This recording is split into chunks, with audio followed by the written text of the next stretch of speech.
Who do you think you are questioning me like that? The older man barked, his voice sharp and indignant. I didn't flinch, keeping my gaze steady as I replied. Mr. Nguyen, I said, my tone measured. I'm here to help you, but if you want my help, I need the whole picture, every detail. He exhaled sharply, his pride clearly bruised, but he didn't argue further. For a moment he looked away, shaking his head. My name is Danielle, which is the name I chose for myself when I was a kid. I'm a 30-year-old attorney. I never carried my family last name. I created my own. I built my career on resilience, channeling the pain of my past into a drive to succeed.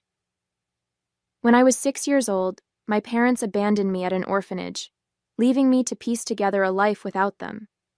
They walked away without a second glance, leaving me to wonder what I had done wrong, why I wasn't enough. Now, decades later, the very people who discarded me are sitting in my office, begging for legal counsel, and they have no idea who I am. I was 6 years old the last time I saw them. My mom had dressed me in my nicest outfit that morning, a yellow dress with little white daisies, and told me we were going somewhere special. I remember holding her hand tightly as we walked into the orphanage, the bright sunlight outside contrasting with the dimly lit hallways inside. The air smelled of cleaning supplies and something else I couldn't place, something cold, like emptiness. She knelt down in front of me, brushing a strand of hair from my face. You'll love it here, she said, her voice soft but hollow. They'll take such good care of you. I didn't understand what she meant. When are you coming back? I asked, my small hands clutching hers. She hesitated, her eyes darting away before she forced a smile. Soon, sweetheart.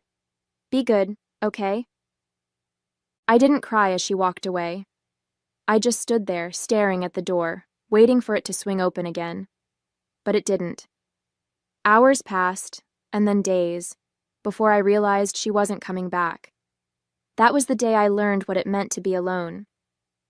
The orphanage became my world, a place where I quickly learned that survival meant toughness. I stopped asking why my parents didn't come back. The other kids didn't want to hear it, and the caretakers didn't have answers. Instead, I focused on what I could control, my studies. Books became my escape, a place where I could lose myself in stories far from the sterile walls of the orphanage. I promised myself I'd be better, smarter, stronger than anyone who thought I wasn't worth keeping. But the nights were the hardest. Alone in my bunk, I'd stare at the ceiling, wondering what I had done to make them leave me. Did I cry too much? Was I not helpful enough? Every question became a fuel for the fire inside me, a fire that burned to prove, even if only to myself, that I was enough. I would show them. Somehow, some way, I would show the world that I wasn't the useless girl they thought I was. It wasn't until years later that I learned the truth about why they left me there. The orphanage director, a kind but overworked woman named Mrs. Patel, had pulled me aside when I was about 10. She'd been there the day my parents dropped me off, and she'd always seemed to feel sorry for me in a way I didn't fully understand. Danielle, she said gently, sitting me down in her small, cluttered office. You're old enough now to know why your parents brought you here. Her voice was kind, but her words hit like a knife. Your parents. They came from a very traditional background. When your little brother was born, they believed it was their duty to focus all their attention and resources on him, as the family's heir. I stared at her, the words sinking in like stones. But I'm their daughter, I said, my voice trembling. Why didn't they want me too? Mrs. Patel sighed, her eyes filled with sympathy. It's not about what you did or didn't do, Danielle. It's about them and their beliefs. It's wrong, so very wrong. But they thought they were doing what was expected of them. That night, as I lay in bed, the reality of their rejection hit me in full force. They hadn't left me because of anything I did. They left me because of who I was, a girl who to them wasn't worth keeping. After that conversation, something in me shifted. I stopped asking why they left and started focusing on what I could do to move forward. The rejection that once crushed me became my fuel. At school, I threw myself into every subject, determined to be the best. I stayed late to read in the library, poring over books that stretched my imagination and taught me about a world far bigger than the orphanage. By the time I was 16, I was winning academic competitions and earning recognition from teachers who saw my potential.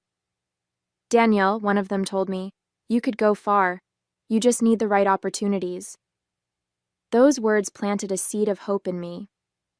I started applying for scholarships with a single goal in mind: to get into a good university and prove to myself that I could rise above the circumstances I was born into. When the acceptance letter from a prestigious school came in the mail, I held it in my hands like it was a golden ticket. It wasn't just a chance to study, it was my way out. The orphanage threw a small party in my honor, and Mrs. Patel, who had always been my quiet supporter, hugged me tightly. "You've earned this, Danielle," she said. "Now go show the world what you can do." College was a whirlwind. For the first time in my life, I was surrounded by people who believed in me, or at least respected what I brought to the table. My professors noticed my drive, and my peers were drawn to my focus and determination. I took every opportunity that came my way: internships, leadership roles, and study groups that pushed me to the limit.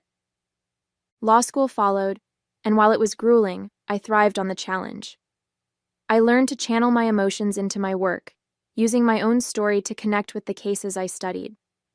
I knew what it was like to feel powerless, and I wanted to make sure others didn't have to feel the same. By the time I graduated, I had offers from some of the best firms in the country.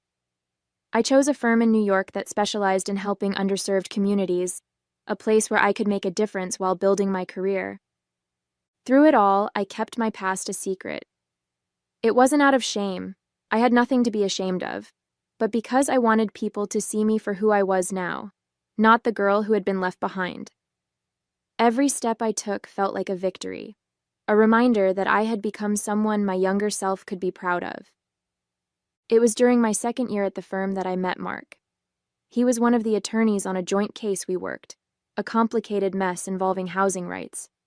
At first, he was just another name in a sea of professionals, but as the weeks went on, I couldn't help but notice his warmth and sharp sense of humor.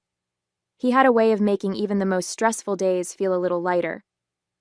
Our relationship started slowly, almost unintentionally. Late nights at the office turned into shared dinners, and casual conversations about work became deeper talks about life. I was hesitant at first. I'd spent so long building walls to protect myself that letting someone in felt risky. But Mark was patient, never pushing me to share more than I was ready to. One night after we'd won the case, he walked me home. "You know," he said as we stood by my apartment door, "I think you're the most driven person I've ever met, but sometimes it's okay to let someone else carry a little of that weight."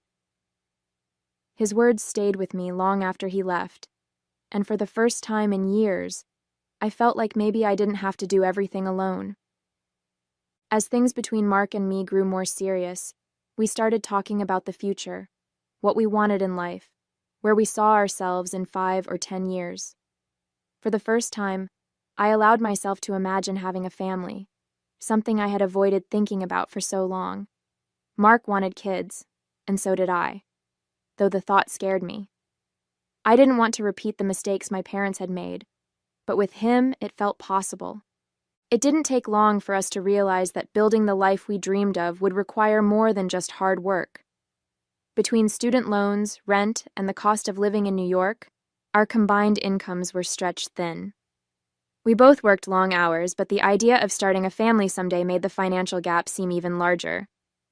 Mark was supportive, always reminding me that we were a team. "We'll figure it out together," he said one night as we pored over budgets and savings plans at the kitchen table. But I couldn't shake the feeling that I needed to do more, to push myself even harder to ensure our future was secure. I loved my work at the firm, helping people who felt powerless, using the law to stand up for those who couldn't fight for themselves. It gave me purpose.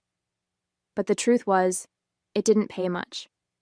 Mark and I weren't struggling, but we weren't building the kind of financial security we needed to start a family either. And as much as I cared about my clients and the mission of the firm, I knew I couldn't ignore the practical side of things forever. One evening, as I reviewed my growing list of cases, I realized something had to change. It wasn't an easy decision. I'd spent years carving out a place for myself in the world of public interest law. But the more I thought about it, the more I knew it was time to move on. I needed to think about the future, not just mine, but ours. Over dinner that night, I told Mark what was on my mind. "I've been thinking," I said, swirling my fork in my pasta, "about applying to some bigger firms. Corporate law, maybe." He looked at me with a mix of surprise and concern. "Are you sure? I know how much you love what you're doing now." "I do," I admitted, "but it's not enough. If we want to start a family someday, we need to plan for it. I want to give our kids the kind of stability I didn't have growing up." He reached across the table, taking my hand in his. "If it's what you want, I'm with you," he said simply. "I know you'll succeed anywhere." As I updated my resume and started researching bigger firms, another thought began creeping into my mind, one I'd spent years pushing away. My family, the people who had abandoned me. I'd told myself I didn't need them, that I was better off without them in my life. But now, with the prospect of starting my own family, I found myself wondering, who were they? What kind of life did they build without me? I didn't know much about them, just fragments of stories I'd pieced together over the years. Mrs. Patel had once mentioned that they were wealthy, part of a prominent community. That fact had always stung. They hadn't left me because they couldn't afford to raise me. They left me because they didn't want me. The bitterness was hard to shake, but curiosity had started to outweigh the pain. I needed to know more. The next day, I called the orphanage. Mrs. Patel had retired years ago, but the new director, a woman named Claire, was kind and eager to help. "We still have some of your records," she said. "Why don't you come by? Maybe we can talk about what you're looking for." I agreed, my stomach tightening as I hung up the phone. I wasn't sure what I'd find, but I knew I had to take the first step.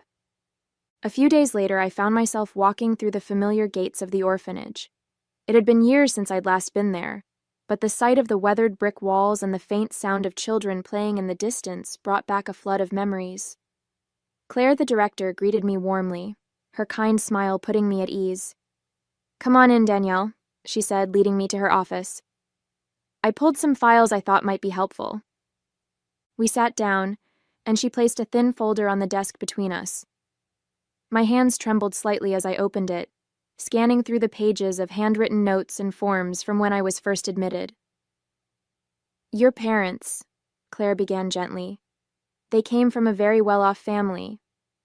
From what I can gather, they owned several businesses and had a prominent position in their community." She paused, gauging my reaction. "They didn't leave you because of financial hardship." I nodded, swallowing the lump in my throat. I'd suspected as much, but hearing it confirmed was still a blow. "Do you have anything else about them?"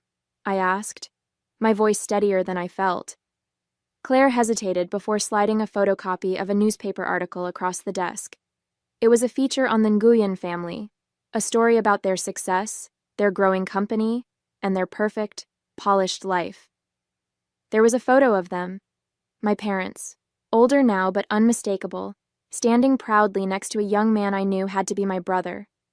They looked so complete, so whole, like I'd never existed.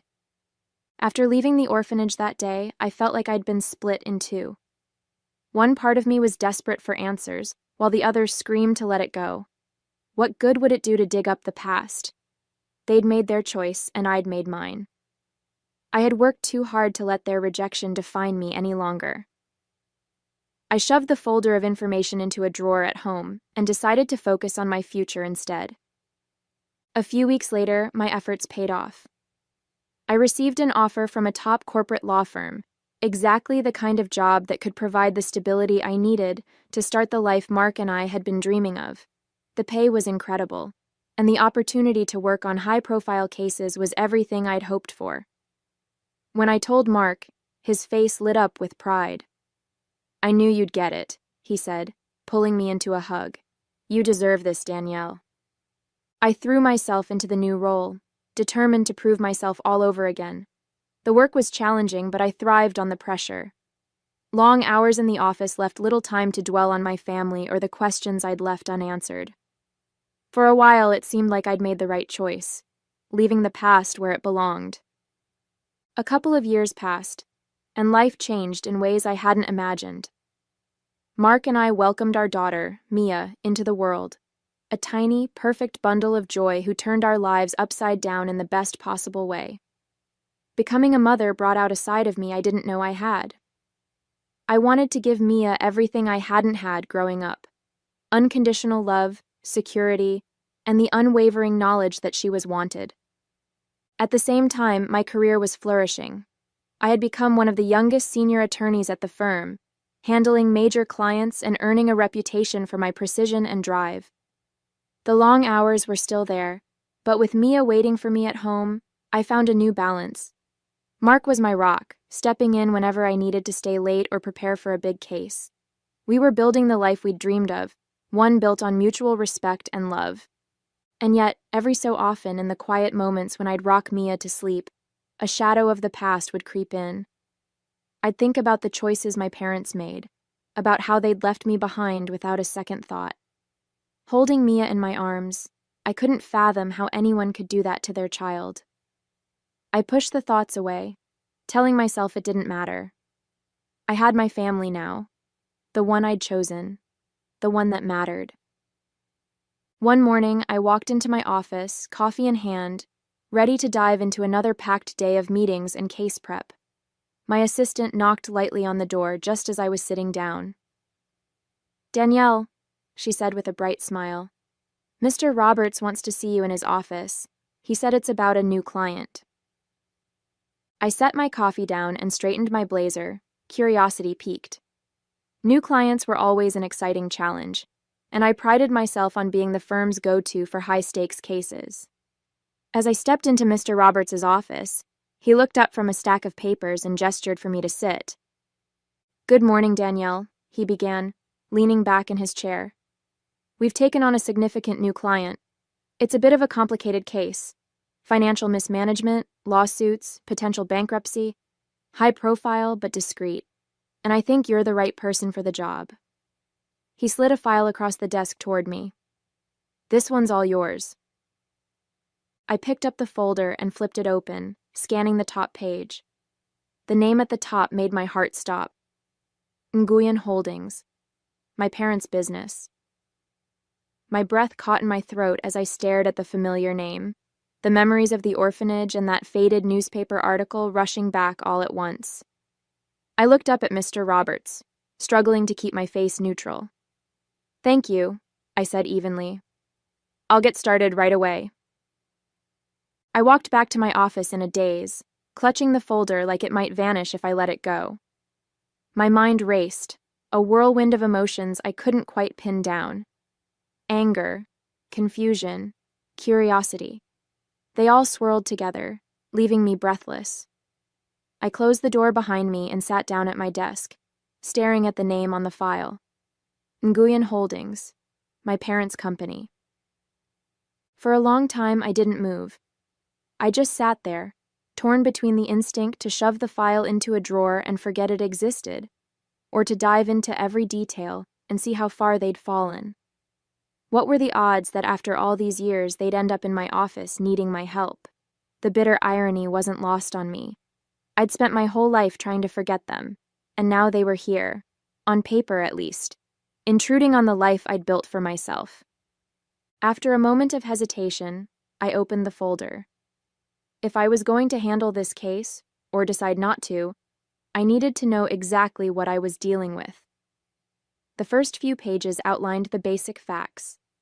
Nguyen Holdings was teetering on the brink of bankruptcy, entangled in multiple lawsuits from creditors, partners, and even former employees. It was a financial disaster, the kind that screamed of neglect and mismanagement. As I delved deeper into the documents, one name kept appearing: Bao Nguyen, my brother, the special one, the golden child they'd chosen over me. Apparently, he'd been handed the reins of the company a few years ago and had driven it straight into the ground. Misguided investments, failure to adapt to market trends, and reckless spending had left the business in shambles. Every page I read felt like a punch to the gut. I leaned back in my chair, letting out a shaky breath. It was almost poetic, really. The family that had thrown me away to prioritize their son now sat on the edge of ruin because of him. And here I was, their last hope, the one person who could potentially save them. The irony was as sharp as a blade, cutting through the whirlwind of emotions swirling inside me. That evening, I walked through the door, still holding the folder like it might slip through my fingers. Mark was in the kitchen, bouncing Mia on his hip while stirring a pot on the stove. The smell of dinner should have been comforting, but I felt too unsettled to notice. "You're home early," he said with a warm smile, glancing at me. "Everything okay?" I hesitated, placing the folder on the counter. "Not really," I admitted. "There's something big I need to tell you." He immediately set Mia down in her playpen and turned to face me, concern etched on his face. "What's going on?" I took a deep breath and told him everything: the new client, the name on the file, and the history I'd spent so many years trying to leave behind. As I spoke, his expression shifted from surprise to disbelief and finally to understanding. "So, let me get this straight," he said, his voice calm but deliberate. "The family who abandoned you is now sitting in financial ruin, and their survival depends on you?" "Pretty much," I said, crossing my arms and leaning against the counter. "It's surreal, isn't it?" Mark shook his head, his brow furrowed. "What are you going to do? Are you even considering taking the case?" I sighed, running a hand through my hair. "I don't know yet," I admitted, "but I can't just ignore it. I think I need to meet with them, see what they're like now. Maybe it'll help me figure out what to do." Mark nodded slowly, leaning against the counter across from me. "That's fair. You've always been the kind of person who faces things head-on. Just promise me one thing." "What's that?" I asked, meeting his steady gaze. "Do what's best for you," he said.